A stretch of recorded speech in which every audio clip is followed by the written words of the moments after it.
Insulin లోపం వలన blood sugar అంటే డయాబెటీస్ వస్తుందని మీరు వినే ఉంటారు.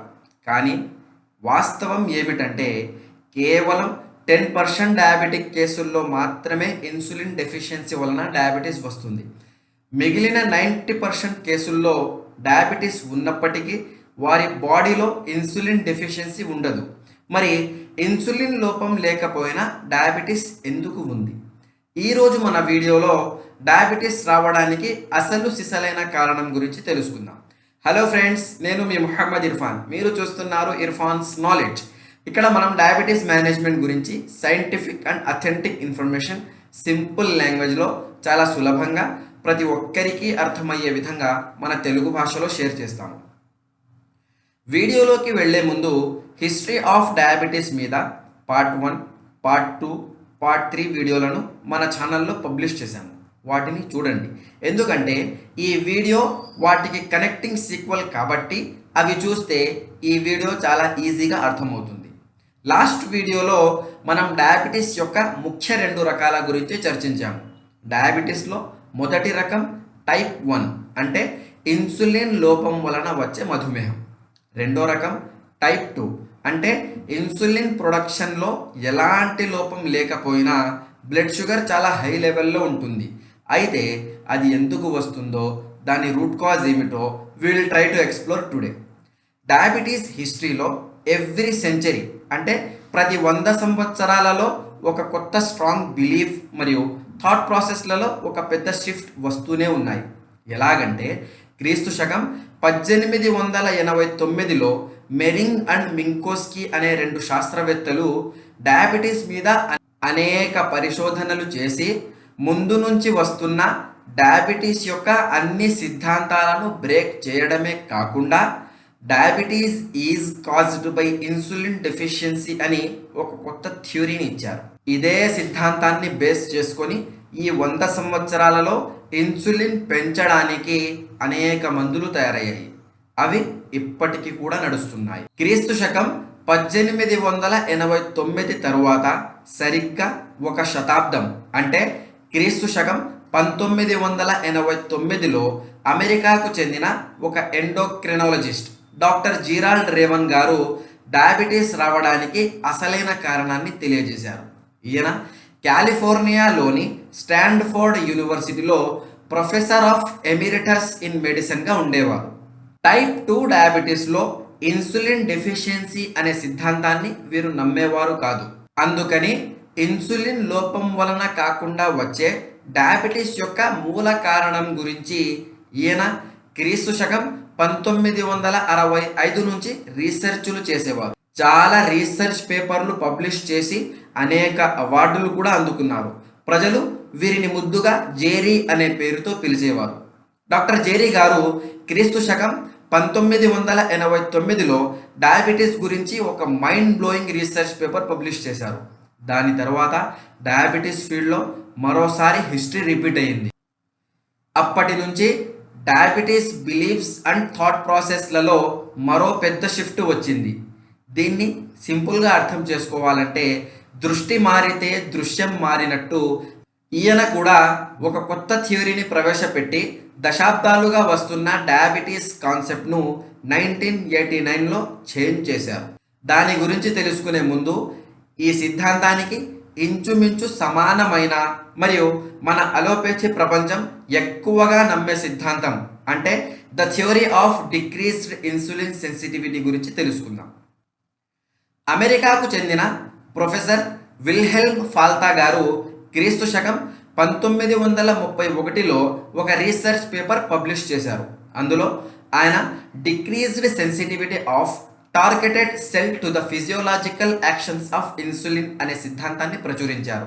అదేమిటంటే న్యాచురల్గా మన బాడీలో తయారయ్యే ఇన్సులిన్ తన సున్నితత్వాన్ని కోల్పోయి టార్గెటెడ్ ఆర్గాన్ మీద సరిగ్గా పని చేయలేకపోతుంది.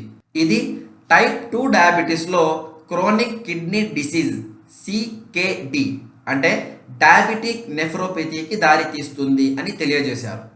దీనినే సింపుల్గా మన వాడుక భాషలో అర్థం చేసుకోవాలంటే న్యాచురల్గా మన బాడీలో తయారయ్యే మన సొంత ఇన్సులిన్ అవిటిదైపోయింది. తన పనిని సరిగ్గా చేయడం లేదు. దాని ఫలితంగా డయాబెటీస్ వచ్చింది. ఇది ఇలాగే కంటిన్యూ అయితే కిడ్నీలు ఫెయిల్ అయిపోతాయి.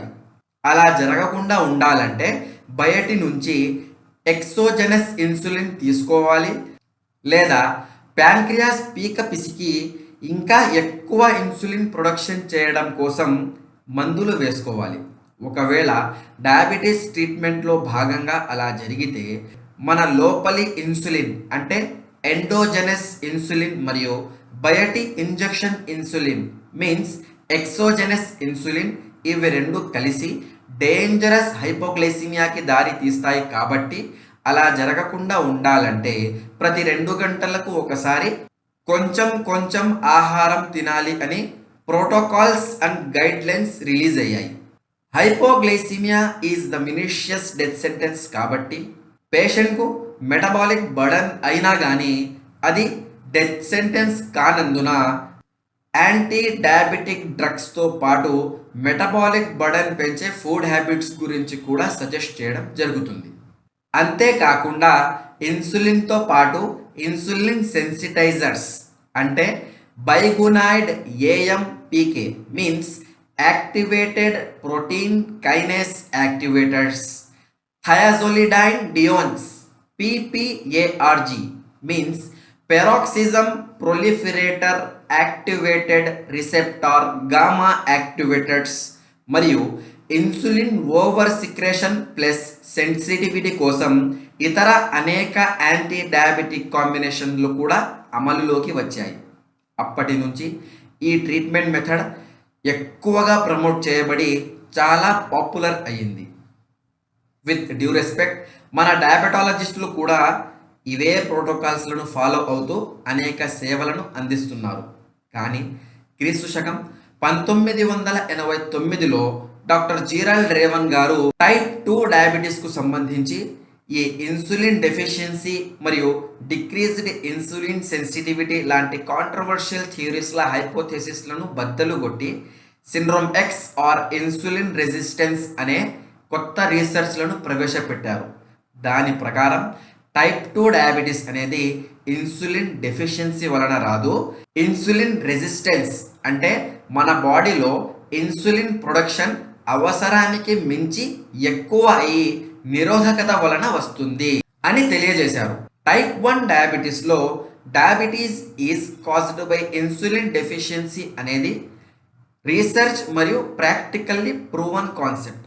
కానీ టైప్ 2 విషయంలో ఇది కేవలం హైపోథెసిస్ మాత్రమే. అందుకని type 2 diabetes is caused by insulin resistance అని డాక్టర్ జీరాల్డ్ రేవన్ గారు తమ రీసెర్చ్ల ద్వారా ఈ ప్రపంచానికి క్రీస్తు శకం 1989లో తెలియజేశారు.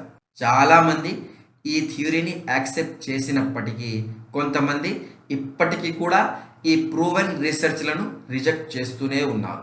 ఈ రిజెక్షన్లకు వ్యతిరేకంగా కౌంటర్ అటాక్ ఫర్ డిఫెన్స్ క్రీస్తు శకం 2018లో డాక్టర్ జీరాల్డ్ రేవన్ గారి మరణాంతరం మొదటి వార్షికోత్సవం సందర్భంగా ఇన్సులిన్ రెసిస్టెన్స్ థియరీని నమ్మే మరియు అప్డేటెడ్ అడ్వాన్స్డ్ రీసెర్చ్లను యాక్సెప్ట్ చేసే మైండ్ సెట్ కలిగి ఉన్నవారు డాక్టర్ రేవన్ గారి ప్రూవెన్ రీసెర్చ్లను బేస్ చేసుకుని ఇన్సులిన్ రెసిస్టెన్స్కు సంబంధించి ముఖ్యంగా 3 అపోహల మీద సూటిగా సవాళ్లు విసురుతున్నారు.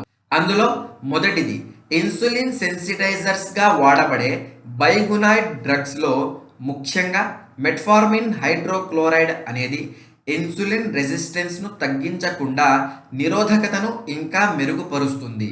రెండోది, BMI means body mass index కంటే పెరిగి ఉన్న నడుము చుట్టుకొలత ఇన్సులిన్ రెసిస్టెన్స్ను చాలా అక్యురేట్గా అంచనా వేయగలుగుతుంది. మూడోది, ఇన్సులిన్ సెన్సిటైజర్స్గా వాడబడే థయాజోలిడైన్ డియోన్ డ్రగ్స్ ఇన్సులిన్ రెసిస్టెన్స్ను ఇంకా పెంచి ఒబేసిటీ మీన్స్ ఊబకాయానికి దారి తీస్తాయి. అందుకని ప్రస్తుతం టైప్ 2 డయాబెటీస్ ట్రీట్మెంట్లో వాడబడే యాంటీ డయాబెటిక్ డ్రగ్స్ అనేక మెటబాలిక్ హెల్త్ ఇష్యూస్లకు కారణం అవుతున్నాయి అని వారు ఎదురు సవాళ్లు విసురుతూనే ఉన్నారు. ఈ అంశం మీద అనాది కాలం నుంచి అనేక విమర్శలు, డిబేట్లు జరుగుతూనే ఉన్నాయి. ఇలాంటి క్రిటికల్ సిచ్యువేషన్స్లలో డయాబెటీస్ నుంచి ఫ్రీడమ్ పొందాలంటే ఏమి చేయాలో డీటెయిల్డ్గా మన ఛానల్లో తెలుసుకుందాం. డియర్ ఫ్రెండ్స్, ఇప్పుడు ఇన్సులిన్ డెఫిషియన్సీ వలన కాకుండా ఇన్సులిన్ రెసిస్టెన్స్ వలన టైప్ 2 డయాబెటీస్ వస్తుందని మనకు తెలిసింది కదా. ఈ ఇన్సులిన్ రెసిస్టెన్స్ను సరిగ్గా అర్థం చేసుకోగలిగితే 90% డయాబెటిక్ పాపులేషన్ను బాధిస్తున్న టైప్ 2 డయాబెటీస్ ట్రీట్మెంట్ మనకు దొరికినట్లే. అయితే ఈ ఇన్సులిన్ రెసిస్టెన్స్ అంటే ఏమిటో డీటెయిల్డ్గా మనం నెక్స్ట్ వీడియోలో తెలుసుకుందాం. మీరు మన ఛానల్లో సబ్స్క్రైబ్ చేసుకొని ఈ వీడియో అందరికీ షేర్ చేయండి. ఏమైనా డౌట్స్ ఉంటే కమెంట్ బాక్స్లో రాయండి. ఒకవేళ డయాబెటీస్ మీద ప్రాపర్ సైంటిఫిక్ కౌన్సిలింగ్ కావాలంటే వీడియో కన్సల్టేషన్ కోసం మన ఇర్ఫాన్స్ వెల్నెస్ క్లినిక్ యొక్క లింకును కూడా డిస్క్రిప్షన్లో ఇవ్వడం జరిగింది. Feel free to contact us. మీరు డయాబెటీస్ యొక్క ఏ స్టేజ్లో ఉన్నారో అని అథెంటికల్గా తెలుసుకోవాలని ఉంటే ప్రతి శనివారం మన ఇర్ఫాన్స్ వెల్నెస్ క్లినిక్ తరపు నుంచి analysis and interpretation of pathological reports in diabetes mellitus అనే టాపిక్ మీద ఎడ్యుకేషనల్ ప్రోగ్రామ్ కూడా సక్సెస్ఫుల్గా రన్ అవుతుంది. దాంట్లో కూడా జాయిన్ అవ్వండి. మరి మనం నెక్స్ట్ వీడియోలో కలుద్దాం. See you there. Thank you.